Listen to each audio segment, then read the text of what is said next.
அம்மாவை பொறுத்த வரைக்கும் இந்த தொகுதிக்கு நல்லா செஞ்சாங்க. தொகுதி மக்களும் அன்பா இருந்தாங்க. நான் அம்மாவோட வந்திருக்கேன், இங்க பிரச்சாரத்துல ஈடுபட்டிருக்கேன். அதனால நான் ஆண்டிப்பட்டுக்குள்ள நுழையும் போதே நான் என்ன நினைச்சிருப்பேன்னு உங்களுக்கு தெரியும். அம்மாவோட வந்தமே, இப்ப அம்மா இல்லையே அப்படிங்கிற மனசுதான் எனக்கு வந்தது. அதனால நீங்க எல்லாம் இருக்கீங்க, அம்மாவுடைய தொண்டர்கள் இருக்கீங்க, இங்க உள்ள மக்கள் அம்மா மேல பிரியம் உள்ளவங்க, நீங்க எல்லாம் எனக்கு துணையா இருப்பீங்கிறத நான் நம்பிக்கையோடு ஏத்துக்கிறேன்.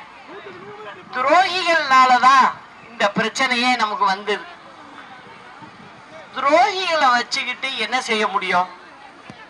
கட்சி வெற்றி பெறணும், அப்படி எல்லாரையும் ஒன்றிணைக்கணும். அததான செஞ்சிருக்கணும், செய்யல.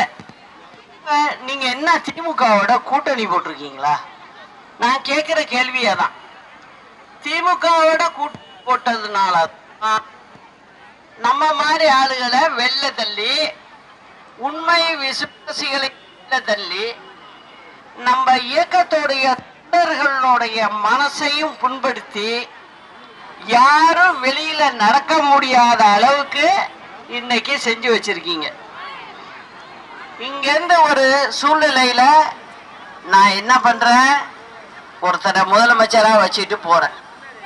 என் நினைப்புல நம்ம கட்சிக்காரவங்க அப்படிங்கிறத மட்டும்தான், ஜாதியை பார்க்கல, மதத்தை பார்க்கல, அப்படிதானே நான் கொடுத்துட்டு போனேன். ஆனா என்ன நடந்ததுன்னு உங்களுக்கு எல்லாருக்கும் தெரியும்.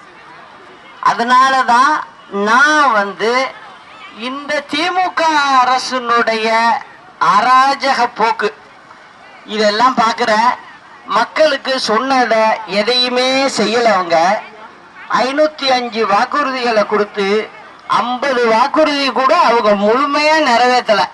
அதுதான் உண்மை.